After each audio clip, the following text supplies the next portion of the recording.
Hello again, everybody. Welcome back to At Home with the Lectionary. We're so glad you're joining us today. You know, I feel like every once in a while, Marissa, we should introduce ourselves. Hi, I'm Father Aaron Burt. Do it.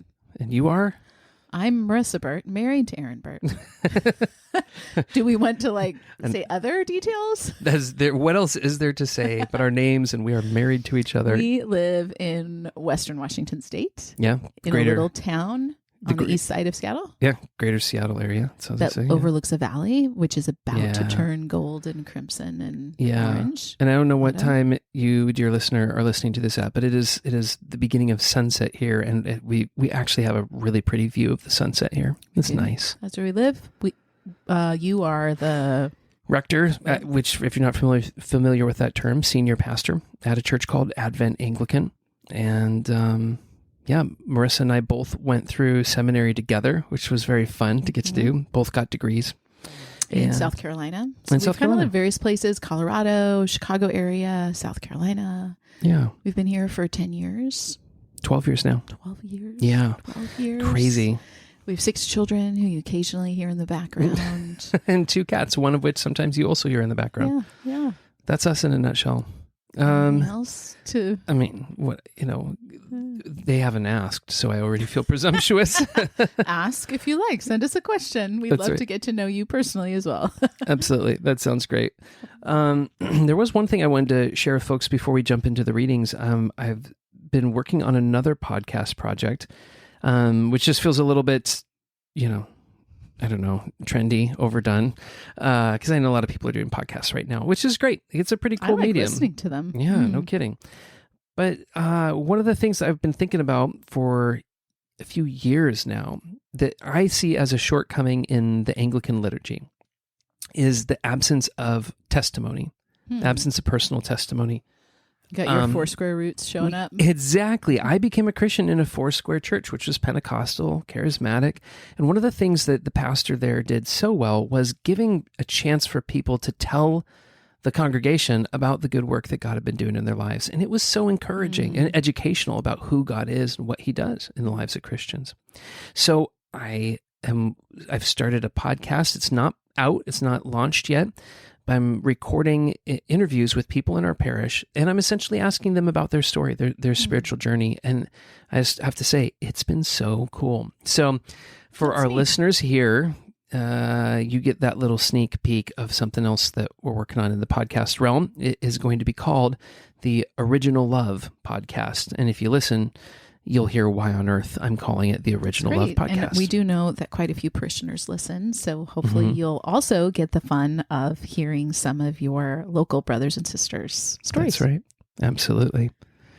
Well, let's jump into our readings here. And before we do, our custom is always to pray the collect appointed for the particular Sunday that we are reading our way through. Now, this is proper 20 in year B in the lectionary cycle. And so I will pray the assigned collect for that Sunday. But first, Marissa, the Lord be with you. And also with you. Thank you. And to our listeners, the Lord be with you. Let us pray.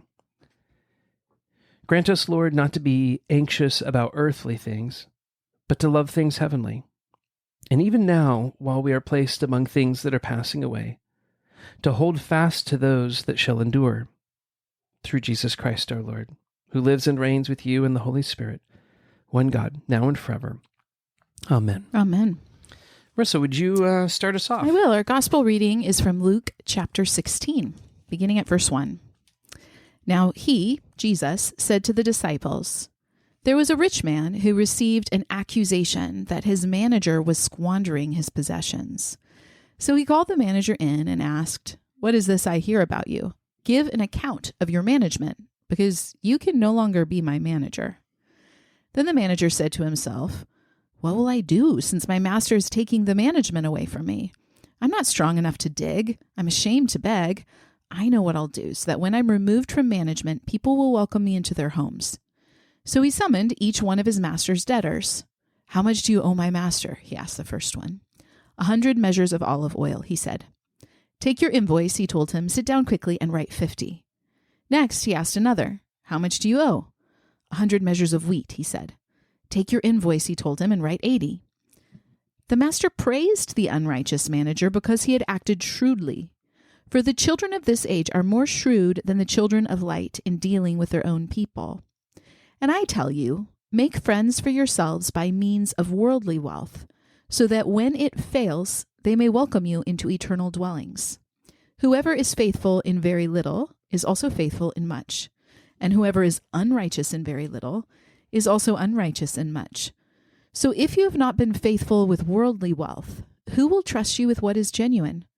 And if you have not been faithful with what belongs to someone else, who will give you what is your own? No servant can serve two masters, since either he will hate one and love the other, or he will be devoted to one and despise the other.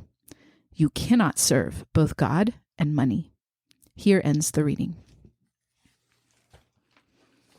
Okay. Yeah. Okay, so first, do you think this is a parable? Or do you think it's like hey, have you heard the story about Well, he introduces manager? it. Yeah, he introduces it more like that. You know, in my translation here, it says, "Now he was also saying to the disciples, there was a rich man who had a manager, and this manager was reported to him as squandering his possessions." So it's, you know, it is, it certainly reads not like a parable, except that the way he concludes it. Okay. He concludes it with this very, I mean, I don't know. It could, verse 9, he says, "And I say to you, make friends for yourselves by means of the wealth of unrighteousness, so that when it fails, they will receive you into the eternal dwellings." So, you know, it could be that he's just making that observation about that common story and saying, you know, here's what I have to say about that. It could be. I mean, that's what most preachers do, right? You pull a story. You pull a story. Yeah, maybe it was from the news. Everybody That heard illustrates. about it. It illustrates something. Well, because to me, you know, last week we had such tight parables. It was a few sentences, very deft, very clear. And I think I hear this one and I do understand, especially because Jesus gives the "I say to you." Yeah. But otherwise, this parable, there are a couple, or if it's a parable or this story, there are a couple of them perplex me because this is a con. It is. I mean, this is deception. And I know he is explaining something about the way worldly, I think he says people of the world, children of the world, deal shrewdly with one another. But there's a lot of details given to get to that point, which is what makes me wonder, well, maybe this was a commonly known story, or, you know, the setup to a joke, or, you know, have you heard the one about, you know, because it is it's very clear, but yes, there are several details, and I don't think I quite understand why the manager would commend him. Yeah, because it still seems to me like the manager would be like, "Yeah, you're robbing me." Yeah, exactly right. That you're doing what I knew you were doing. Wasting my assets. You did do it. You did, and now you've done it again. So now I'm really upset. You know, I like your wondering about that, whether or not it's a parable or just an account of a story, because I think actually the teaching that Jesus goes on to offer, starting in verse 9, which is where I started reading, isn't tightly linked to the story, right? That's where I stumble a little bit. But his conclusion in verse 8 is, I should have started there. So he finishes the story, and we all know how it goes. And his master praised the unrighteous manager because he had acted shrewdly. Now here's where I would put the break and say, now Jesus is going to talk about what does he think about the story. And he says, "For the sons of this age are more shrewd in relation to their own kind than the sons of light." Mm-hmm. That really is his. That's the culmination. Yeah, here. and if you want, here's what helps me. Is you stop there. Okay, so imagine that is the end of the teaching. Now, having brought up the general topic of finances, we turn the page and move on to verse 9, and he's got some things to say about wealth and money and how to use it. That's interesting. So do you think it's more like a warning? Or if verse 8 an observation, I mean, if verse 8, no, I mean, I think it is. I think it is a warning, and in Luke's gospel, I would be very curious to put the other gospels alongside this and see how they where they place this this story or parable. Right. But for us in Luke, it comes right after the story of the prodigal son. So, in fact, that's what I was right? observing. It's right after, with the Immediately verse, after. the father saying, "Son, you are always with me, and everything that belongs to me is yours." Right. So I and wonder. the next verse. There's one more verse before we start into it. Yes. But he says to the older son, who's all kind of recalcitrant, not recalcitrant. Yeah. Who's he says, the father says to him, "But we had to celebrate and rejoice, for this brother of yours was dead and has begun to live, and was lost and has been found." I think that I don't want to cut you off, but just finish the thought. Yeah. I think there he's again pointing the finger at what does he call them here? The sons of light. He's pointing at the religious leaders, those who have been given the inheritance, the older sons. Especially because in verse 30, the older son is upset because the younger son devoured his assets with prostitutes and killed the fat. And yet the father killed the fattened calf. The younger son is kind of pointing out he wasted your assets. You mean the older son is the pointing older out son is pointing that out the about the younger youngest. son- And we go into the clever steward story, and the rich man is informed of the accusations that his servant wasted his assets. So if this happens directly after that, or if Luke is trying to make that point, Yep. I think there might be something here for the Pharisees, because also verse 14 informs us that the Pharisees who loved money heard all this and ridiculed him. They were angry. So they certainly heard this. Good and point. either I have ridiculed. What do you have? Okay, well, and first for our listeners who can't see what we're looking at here, here's the progression. Luke 15 concludes with the prodigal son. Luke 16 opens with the reading that we have here, and we read through verse 9, but Marissa's saying if you continue on, verse 10, 11, 12, 13, Jesus continues. Oh, no, our reading went We through read that. 13. Mhm. Sorry. So that's the teaching Jesus on money. continues to talk about money. He says, can't love two masters. And the very next verse beyond the reading is no longer Jesus talking, and it's verse 14. It says, "Now the Pharisees, who were lovers of money, were listening to all these things were scoffing at him." That's the verb I have. They were scoffing. Yeah, at and him. ridicule. They're sneering. My study note says turning up their nose at. So it's interesting to think, because I think we read the parable of the prodigal son or the prodigal father rightly as this testament to the generosity of God, to the generous nature.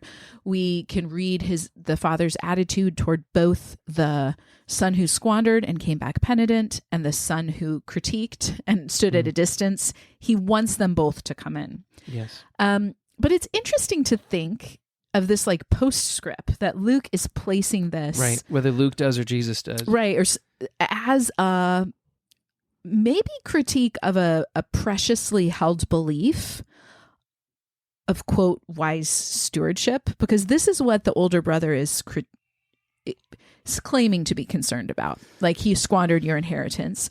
This is what the rich man learns about, and he's going to take the management away, but the servant shrewdly does all this. And I wonder what the Pharisees or those listening would have heard in that. Would they have been impressed with his ability to kind of act quickly? Would they have been upset because he's a dishonest manager? How does that land with the listeners?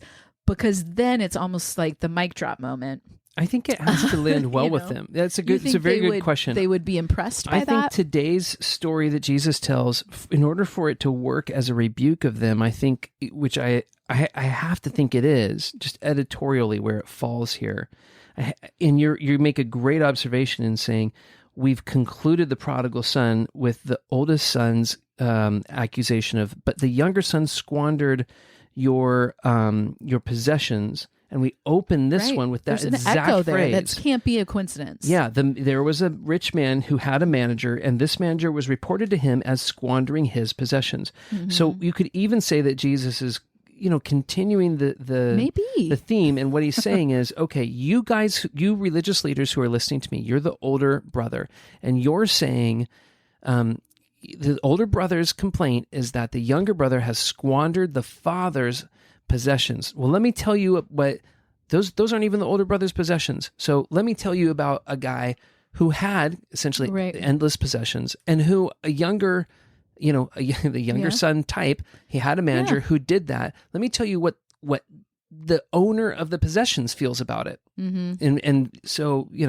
what does the owner of the possessions feel about it? He feels like, yeah, you don't do that, Right. But then the person kind of takes that rebuke to heart, sees his impending judgment, and takes action. Now, the action he takes doesn't work in a spiritual sense, right? He's buying his eternity, as it were. Mm-hmm.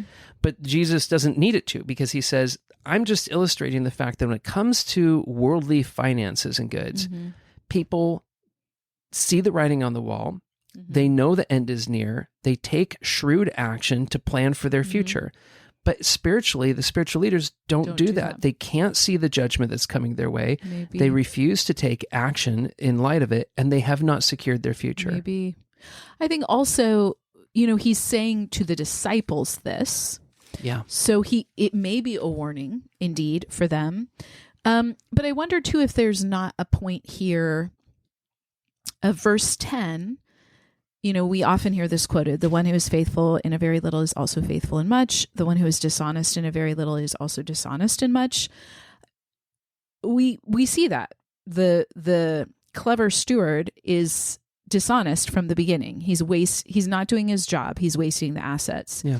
Even when his job is on the line and he's about to get fired and the bill is coming due, he acts dishonestly. That's what he does. He's dishonest in little ways here. But it's a shrewd dishonesty. It's a shrewd dishonesty. Right? But I observe that as well. Like, if you haven't been trustworthy with someone else's property, who will give you your own? Yeah. I would really want I don't know. This is a passage I don't think lands. The principles here land clearly, right? Like, it's very clear. You cannot serve God and money. Like, that's not ambiguous. Yep. It's very clear, this idea of who's entrust faithful with little, be faithful with much. I would really want a pastor to help unpackage, really study how the economic system of this original audience.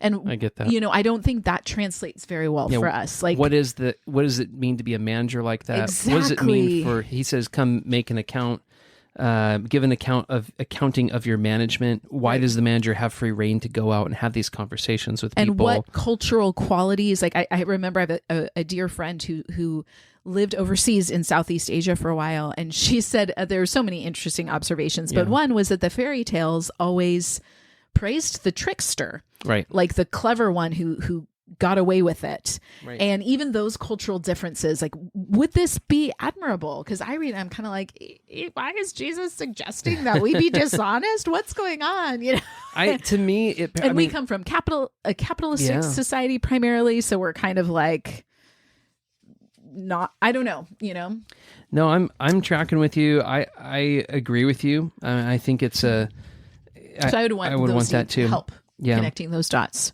I think that'd be a great way to go. It reminds me of, I'm not going to be able to find it. It's just a few pages earlier. Well, while you're looking, I will just underscore, we put a lot of disclaimers. We like to dodge around it, but this truth echoes throughout century, and history proves it over and over again. You cannot serve God and money. You cannot have divided loyalties in that sense. It's impossible. And we just see it replicated. Certainly within the church at different periods of history, there's modern scandals. People are motivated by love of money. Yeah. And they make it distorts their good intentions, go askew. They can't even evaluate their own motives. And it's a problem for the church that we need to reckon with. Not, I know someone's going to be out there being like, well, it says the love of money. And yes, it does. It's not villainizing money. But I do think we need to be honest that it's the rare individual who doesn't struggle with the love of money, because yes, money is a tool. Yeah. But for many people, it's not enough. Like their lives would be simpler if they could have more money. It would solve solutions. And certainly once people have much, it's difficult to faithfully Difficult to stewardship. faithfully steward. Thank you. Yeah, sure. And I do admire the people I've seen who do that well and admirably. It's not impossible, but we all know stories, small, large scandals, small within local church communities, where the love of money has been a train wreck and has caused needless offense on behalf of the gospel because love of money has become idolatrous.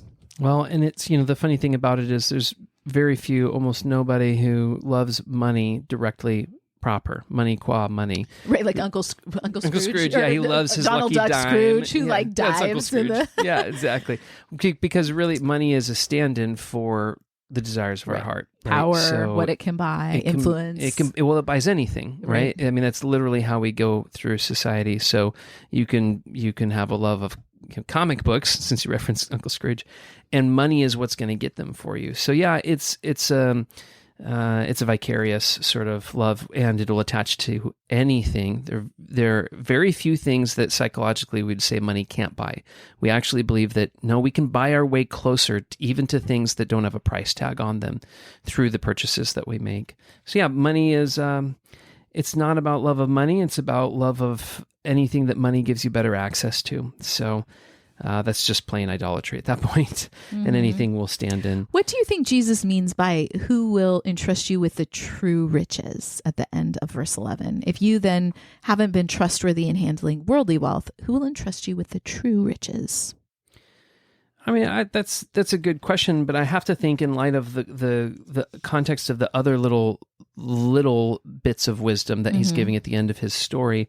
I have to think that he's saying, it's maybe akin to saying, don't store up for yourself treasures on earth where moth and rust destroy and thieves break in and steal, but store up for yourself treasures in heaven where moth and rust do not destroy and thieves do not break in and steal.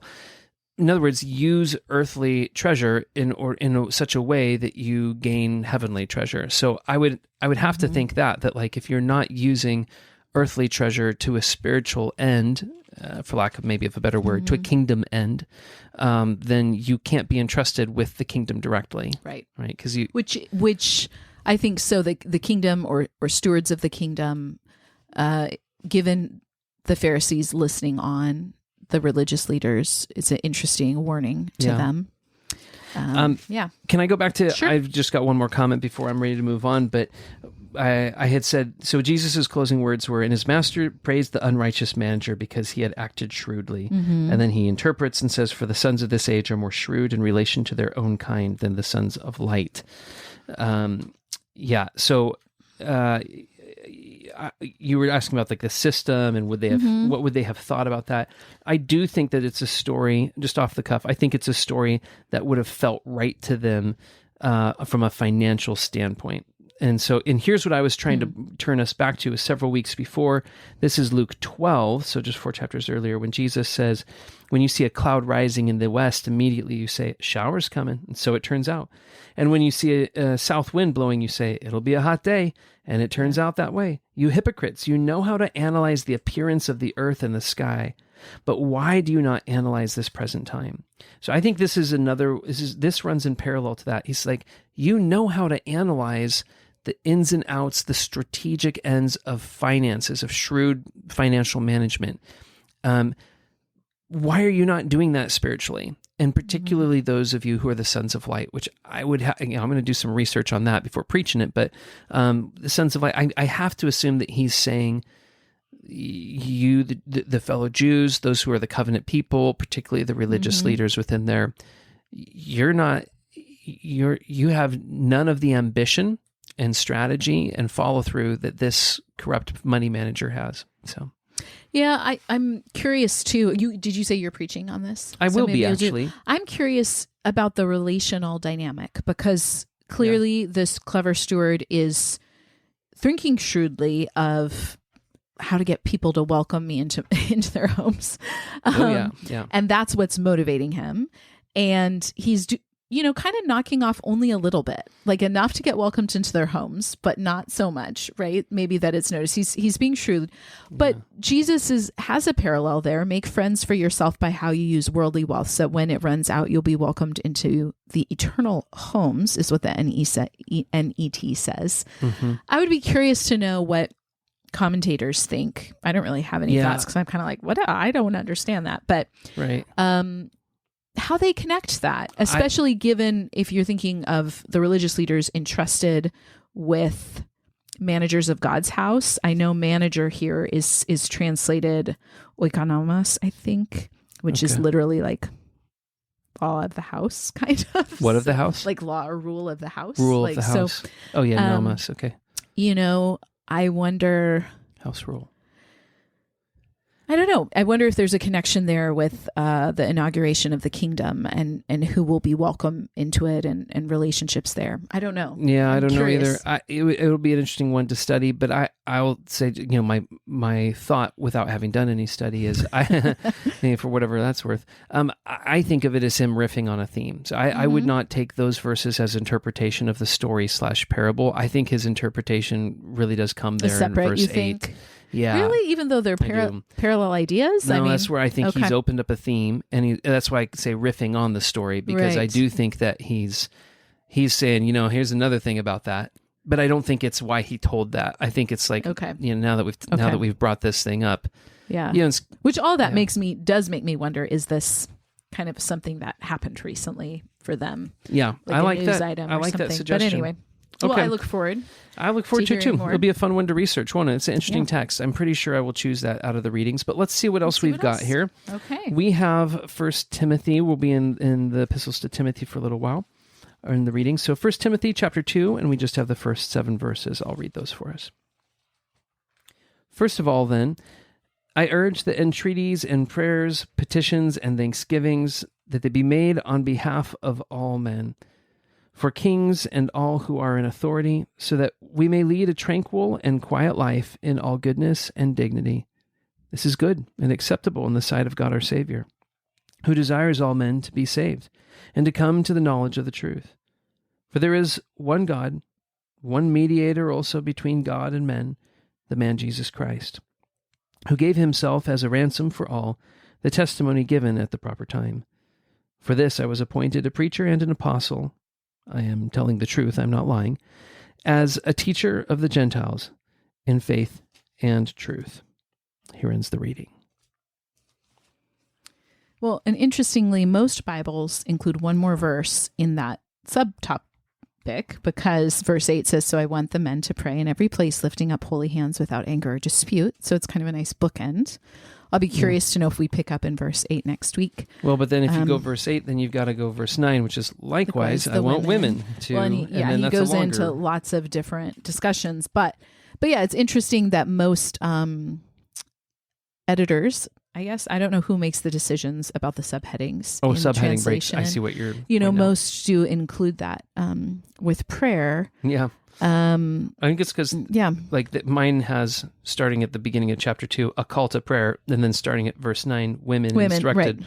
I think it's because, I agree with you, but they would just have verse 8 alone be like one instruction to men, right. Then women instructed. I mean, with no subheadings, we have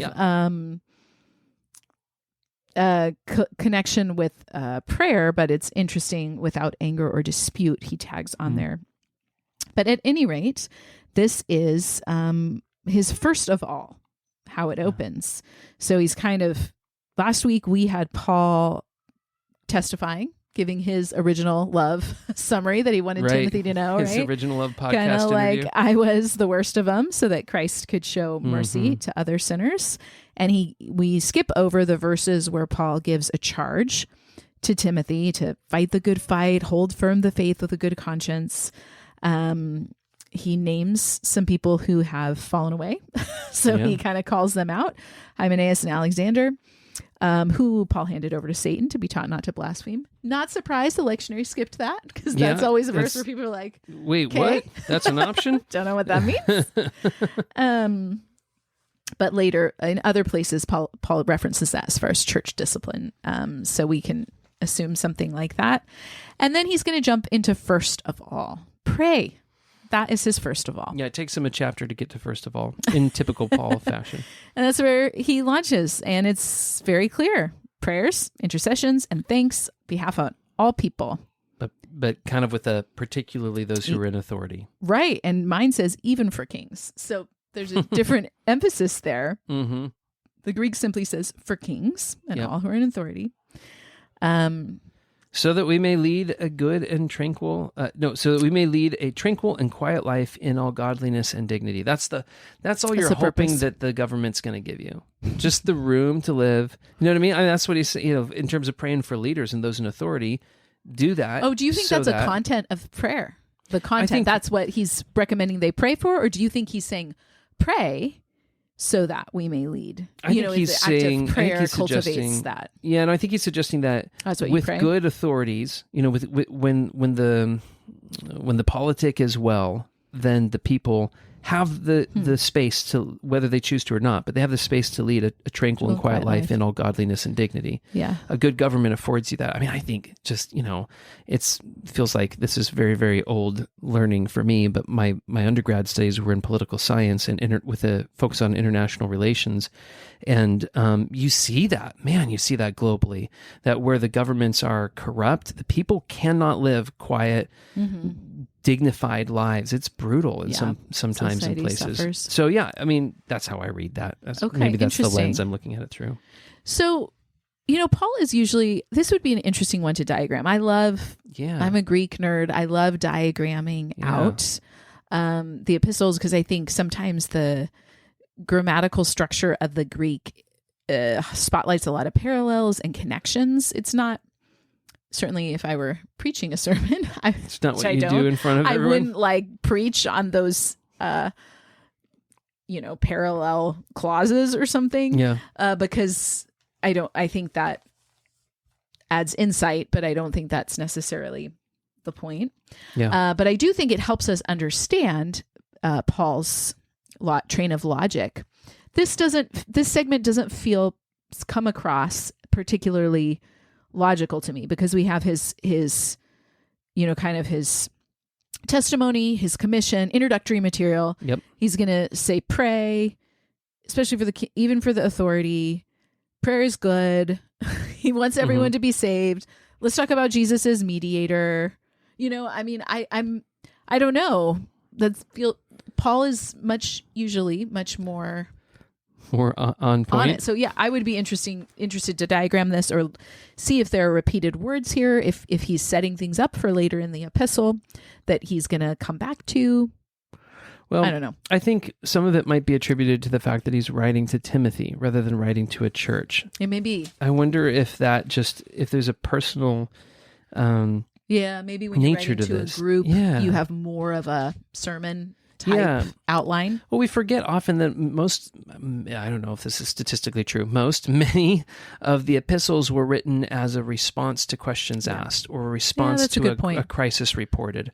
And I don't get that sense so much with his letters to Timothy. It's more an affection expressed than anything, a guidance and an oversight. Paul's being a bishop to Timothy, and it's Timothy's very a pastor. Personal because there's different things that come up. Clearly, when he first opens, the first thing he talks about right in verse 4 is myths and interminable genealogies and speculations and arguments. So obviously there are certain things. So I wonder maybe this is here and he's just able to get right to the point. It's almost like he's picking up a personal conversation with Timothy and jumping back in, and maybe they know, when you write a letter to a good friend, they know what you mean when you reference the thing you talked about in your last conversation, whether that's a good government that lets us live peaceably or whatever it may be. I tend to think so. I mean, I think that Paul has just jumped into the meat of his letter to Timothy, and to me, verse 8 is where he really gets busy with what he's here to write in terms of the business side of the letter. And so that's just beyond our text today. To me, our text today is, here's all the Paul writing as a spiritual guide, and again, I'll call him a bishop, I guess. I see him as a pastor to the pastors. And so he's giving almost like this doxological, general kind of sermon material. And then pretty quickly from there jumps into, here are the nuts and bolts that I know we need to sort out, So I don't know. That's how I read it. And again, I think the chapter headings may be hindering us here. Yeah. Because verse 20 I know I mentioned Hymenaeus and Alexander, but it does come up. I'm going to read these 2 verses without the chapter break, because I think perhaps the first of all that Paul is mentioning is tied into these preceding verses. We have a benediction where we picked up last week, verse 17. And then Paul says, I put this charge before you, Timothy, my child, in keeping with the prophecies once spoken about you, in order that with such encouragement you may fight the good fight. To do this, you must hold firmly to faith and a good conscience, which some have rejected, and so have suffered shipwreck in regard to the faith. Among these are Hymenaeus and Alexander, whom I handed over to Satan to be taught not to blaspheme. First of all, then, I urge that requests, prayers, intercessions, and thanks be offered on behalf of all people. So I wonder if you could make the argument, again, that's why I would like to diagram it to see if there's a grammatical flow of thought here, that this is Paul's, first of all, for holding firmly to the faith and a good conscience, not abandoning those. Others have abandoned them. They've shipwrecked. They've kind of lost their way. And this is a very practical way to stay rooted in the faith and good conscience. As we all know, as anyone knows, if they ever start praying for people, particularly their enemies, you develop even an unwilling charity toward them because you begin to seek their good, even from afar. And sometimes that's all we can do, because we don't need to press in close to unhealthy people or enemies. But we all can pray for our enemies, and it does help heal our own hearts. That's not why we pray, but it does enable us to... That can be why you pray. That's fine. It does enable us to fight the good fight and have a good conscience. Yeah. And certainly reminds us that God's mercy is for all, as Paul has just said. And perhaps this, and maybe there is a flow of thought here. This does contribute to our ability to lead peaceful lives with others, godliness. Other places in the epistles I've been reading lately, talk about how believers are to be kind of living quiet lives that are admirable to outsiders, to those outside the faith. And man, doesn't that sound like a foreign concept in our culture? It's a good reminder. Well, you think about the effort involved in Paul just getting this over to Timothy, and nowadays it'd just be a tweet or a text. Oh, for sure that. I meant more of... No, I'm just... The boom of communication means that communication, as humans, we're spouting off left and right. Off. Yeah, yes. Absolutely. And living a quiet life is rare that we're living a quiet life. That is admirable. I feel like that would be if I were going to preach the text, I'd just be bringing it around to that. Let's talk about the quiet life a little bit. I'm not sure why Paul laid things out here the way he laid them out, but that's where I want to land. Well, Marissa, can you lead us in the psalm? Yes. Okay. And we're in Psalm 79, and almost the whole psalm, verse 1 through 9. This is a psalm of Asaph. God, the nations have invaded your inheritance, desecrated your holy temple, and turned Jerusalem into ruins. They gave the corpses of your servants to the birds of the sky for food, the flesh of your faithful ones to the beasts of the earth. They poured out their blood like water all around Jerusalem, and there was no one to bury them. We have become an object of reproach to our neighbors, a source of mockery and ridicule to those around us. How long, Lord, will you be angry forever? Will your jealousy keep burning like fire? Pour out your wrath on the nations that don't acknowledge you, on the kingdoms that don't call on your name, for they have devoured Jacob and devastated his homeland. Do not hold past iniquities against us. Let your compassion come to us quickly, for we have become very weak. Here ends the reading. No, one more verse. God of our salvation, help us for the glory of your name. Rescue us and atone for our sins for your name's sake. Here ends the reading. And the remaining 4 verses you can turn to on your own, but call out for the Lord's vengeance, and as Moses and the patriarchs did, kind of say, Lord, why should people mock your name? Yeah. Like, why kind of fulfill your promises for your name's sake, so that they will know that you are God. Yeah. Reverse the reproach, hear the groaning of the prisoner, in order that we, your people, and the sheep of your pasture will give you thanks forever to all generations. So, Yeah. What is the potential for, if God were to hear Asaph's plea and answer his prayer, what's in it for God and what's in it for the people? So that's the part that's missing here. It just leads us through, honestly, it just kind of leaves us in a heavy spot. It does. Those are graphic verses there. That's awful stuff. I think always with the Psalms, particularly the Psalms of lament, I think it's particularly important for those of us who perhaps grew up or came to faith in churches that shied away from hard things or offered spiritual solutions to hard things, to note that in the scriptures, people cried out to God with their pain and complaints before it was resolved. They cried out with faith, but they named their deep injury and wounds publicly, communally. I mean, yeah, it's a song. Graphically, this is them expressing their deep lament and grief for a grievous thing. Mm-hmm. And sometimes we skip over that. We hide it. We've used this term before. We spiritually bypass it. We offer the Bible verse. We hedge it. We say it, but then we also are like, but I know God works everything out good, or we offer something like that. And, the psalmist does cry out for the look in faith here, asking for rescue and atonement, looking forward to when they can praise the Lord. But it very much is just a deep plea from a painful place of betrayal and devastation. And it's good to be reminded of that. Yeah. And it's also doing another thing that we have no sense of or feel for, I think, in our contemporary Christian culture. Even as I say that, I realize a caveat I need to give at the end of the statement, but which is kind of looking at God as the active agent in that. Verse 5 says, "How long, O Lord, will you be angry forever? Will your jealousy burn like fire?"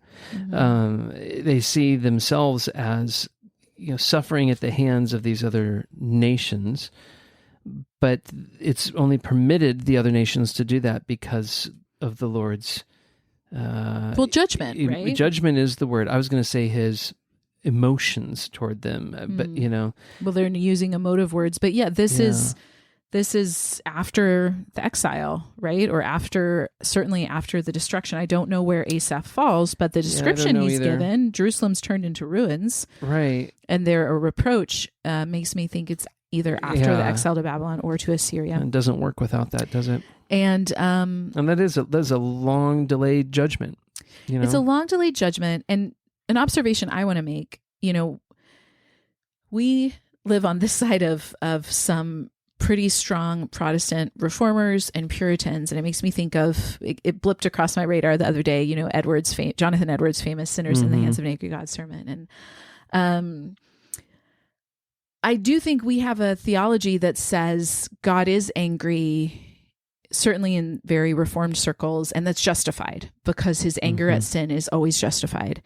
And I don't really want to go into the theological, critiques or merits of that, except to say, I do think that shapes our ability. Like if you come to a place where you say your theological conclusion is God is justified to be angry at the whole world because of sin, you cannot come to this place where you say, will you be angry forever? When will you relent, Lord? Because you've given a tidy solution that says, well, the Lord doesn't have to relent. We don't have, we're all spiders hanging over, this sort of heavy judgment. And spider is a reference to Jonathan Edwards. Anyway, I won't go down that rabbit trail, but I hear them. This so much reminds me of children crying out, from their place of pain. Like we can look at this and be like, yeah, the prophets warned them. They should have repented. This destruction was coming. This exile is what finally turns their hearts back to the Lord. It's effective. Yeah, it's actually a redemptive judgment. It's redemptive, but it's so painful and devastating. Right. And this is their honesty. This it feels like the Lord is angry forever and his jealousy burns like fire. And they also have a very genuine urge that his wrath goes against the other nations who send it that way, who don't acknowledge him, who have destroyed, even maybe like what you were saying earlier, who are corrupt and unjust. We witness this daily, globally. Yeah. The devastation of living under corrupt leadership and power. Yeah. Which really is, where all governments end, right? Yeah, absolute power. None is pure, I'll tell you that. So, yeah, I don't know. I think these sort of Psalms are sometimes, personally, I want to put them at a distance, but I think they're good to sit with because this is an unfamiliar emotional state for many in the church, I think. Yeah. Well, here's the caveat that I was going to offer, because I said that that's not how we talk about God, and I should be more precise. The caveat is just to say, you're certainly not going to find a celebrity preacher, save maybe a couple, who are going to preach that kind of a wrathful, angry God. It's much more common to hear the kind of nicey nice God, who couldn't ever get upset about anything, and I'm saying the Psalms are helpful because they remind us, actually, there's this notion of anger attached to God. Where I want to give the caveat is to say, this is not about, for many people, I was just today reading more in the book that coined the term spiritual abuse. The subtle power of spiritual abuse? Thank you, Marissa. Yeah, the subtle power of spiritual abuse. And just reading about and thinking about people who had sat under spiritual abuse, and how for some people it results in this thinking that maybe could be just summarized as they just see God. If God's angry, it's because he's like an angry parent. Like an angry parent who's provoked by nothing, who's always mad and is going around mad. And your job is to make sure that they have an okay day. Mm-hmm. Don't do anything to justify anger, because they're always on the brink of it for no good reason. And I think there's, some people, it just would, their experience would be completely opposed to what I'm saying with generalities.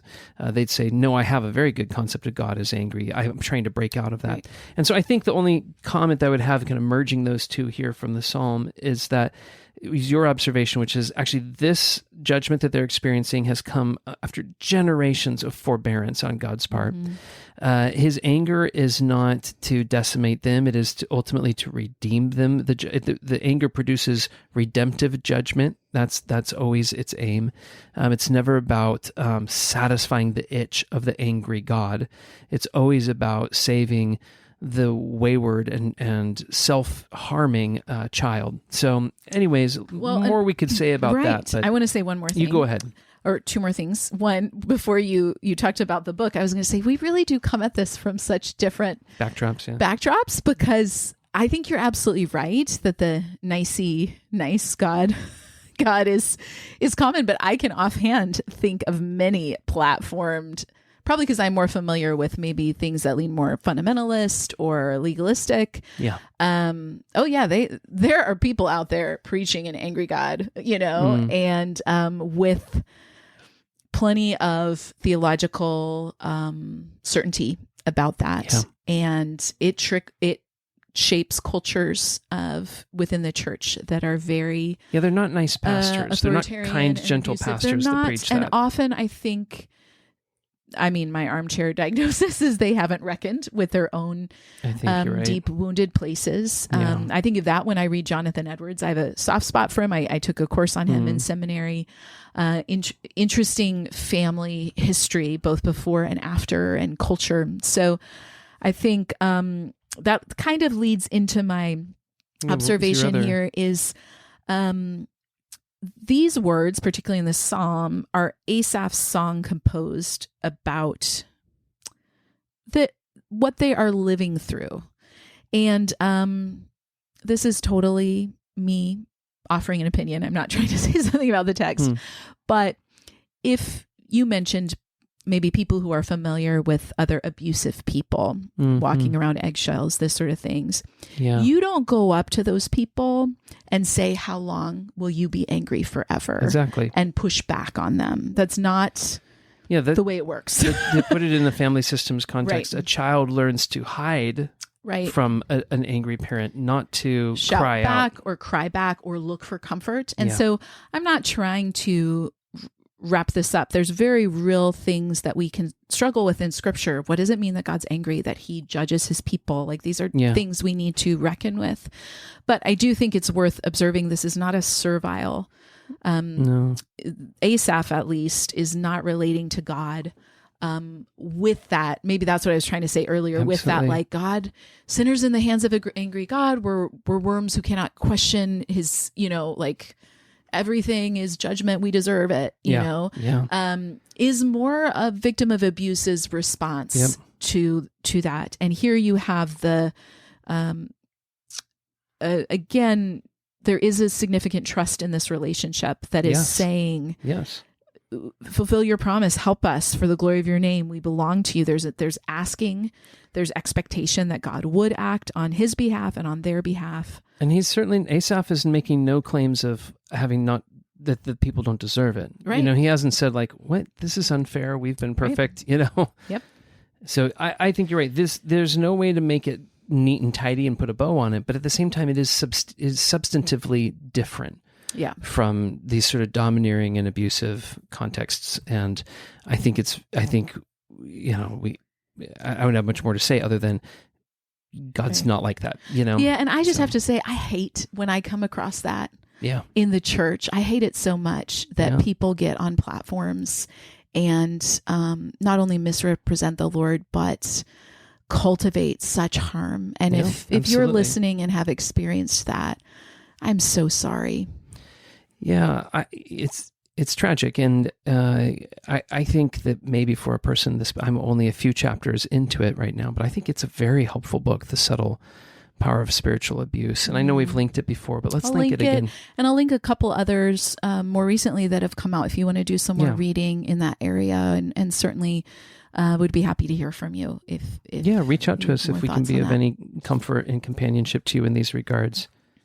Well, I'm going to transition us over to our Old Testament reading, which comes from Jeremiah 8, verses 18 through chapter 9, verse 1.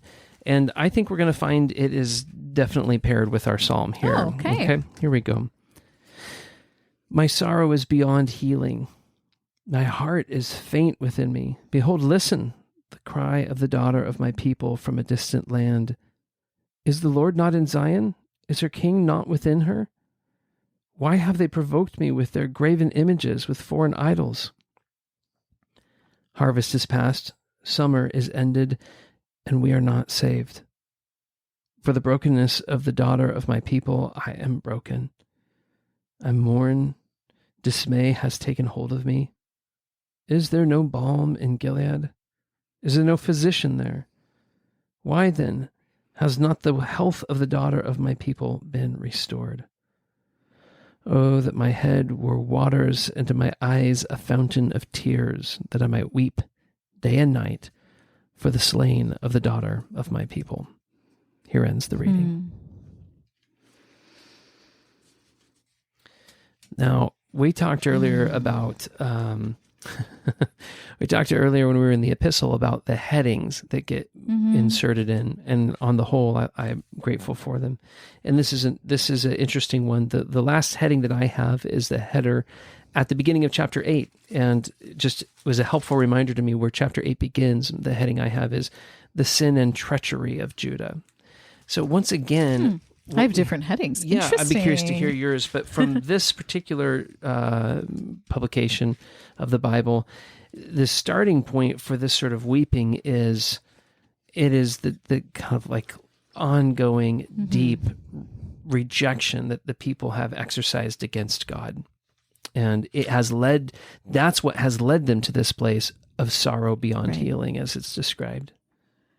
Well, and I think, we just finished talking about abusive leaders in the church. And when you opened this reading, I think I could weep for it right now in this minute. And yes, Jeremiah is weeping over the impending judgment, But I think there's also just such deep grief for all the exponential harm done to the people of God over the years by unjust kings, wicked kings who led them into all kinds of injurious behavior. They've had ruinous leadership. The immorality and idolatry that the people fell into. It's not just that it's what God told them not to do, is that it's deeply injurious, harmful behaviors that will not bring good and life to them. Yeah, it's not just that God is punishing them for doing bad things. It's that the bad things bring their own destruction punishment and devastation. They do, and we know that in our own lives. And so my verse 18 says, "Sick at heart, there is no cure for my grief." And Jeremiah knows he's been preaching this message for a long time to many. I think we talked about how in the beginning of this, to many different people and kings, and he knows where it's going to end. And he is still, a lot of the prophets, I was reading Ezekiel 3, I think the other day, the Lord tells him straight up from the beginning, they're not going to listen to you. Yeah. Like they're ever going to hear, but never listen. And I think the plea of Jeremiah is the Lord no longer in Zion, is her divine king no longer there. He's wondering, has it come? Is there any hope? Yeah. Is there anything we can do? And is this the end? NET puts a little helpful insertion there in verse 19 to maybe suggest that this is Jeremiah and that maybe the Lord answers, "Why then do they provoke me to anger with their idols?" As though maybe perhaps the Lord is engaging there, saying, yes, this... Yeah, it's a good, I am here. I don't think I read that as carefully as it needs. You're absolutely right. The quotation marks stop and restart. So that would be the Lord's response. There. And, Jeremiah witnesses the end of the southern kingdom. So you have, if you're familiar with the history of the nation of Israel at this time, it's a divided kingdom. Previously, the northern nation of Israel, which had no godly kings, was on a shorter path to immorality, idolatry, destruction. They didn't repent. The southern kingdom of Judah had several godly kings and several kings who turned and repented. And so their kingdom lasts a little longer. But Jeremiah is here at the bitter end. He sees the invasion. He sees the people led into captivity. He's given the choice to either go into captivity or to stay with the kind of remnant, the old, the poor, the outcast, who are permitted to kind of keep the wild beasts from the land. And he stays, and even then the people don't listen. Even that remnant decides to go to Egypt, even though Jeremiah's like, "Don't do it, just stay in the land." But he sticks with the people. He goes to Egypt with the remnant, and you can hear the grief here. Like, there's no happy ending here. Yeah. He's known for a long time. And again, I'm reminded, maybe because I've been lately reading and listening to many stories of people who've been injured under false or incorrect or abusive spiritual teaching and spiritual leaders. I think we can carry the idealism of wanting to fix it and see it right. Sure. And I think there's nothing wrong with asking that and working for that. That's important work. And yet I see Jeremiah here just weeping. Yeah. Because he knows that's what happens. Yeah. And that was actually going to be my only other comment on this, which is that it's not really a passage to be kind of exegeted and picked apart or really preached on.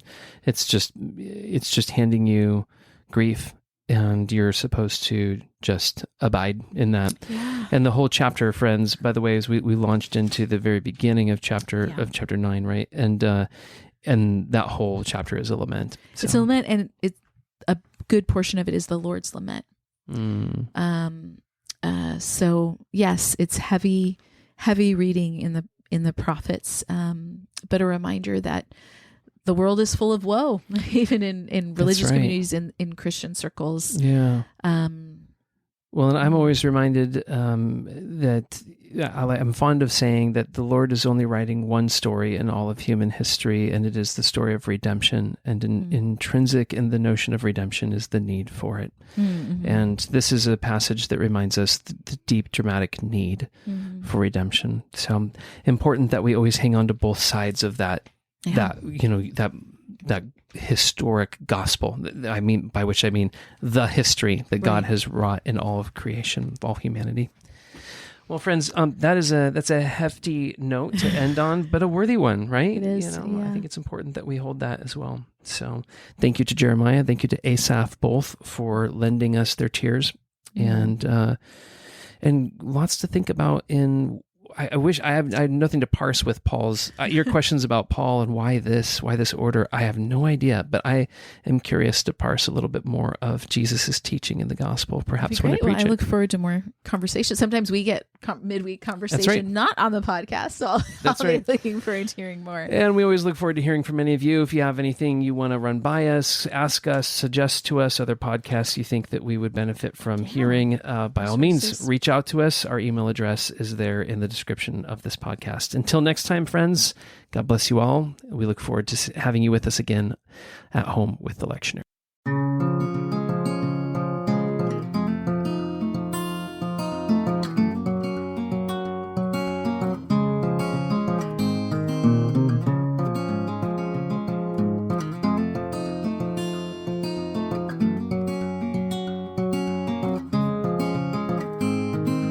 Water level rising, levee almost broke. All the politicians have gone up in smoke.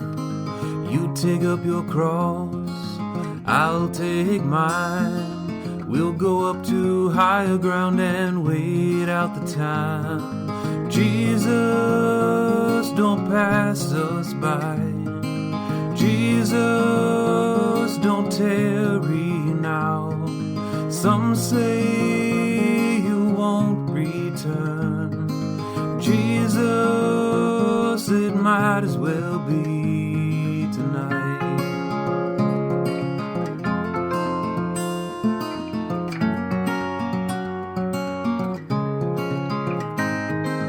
We should not be troubled, for the Bible does say war tribulation will greet the final day. Brother, share the gospel. Sister, do the same. Sing a saintly chorus till we join that refrain. Jesus, don't pass us by. Jesus,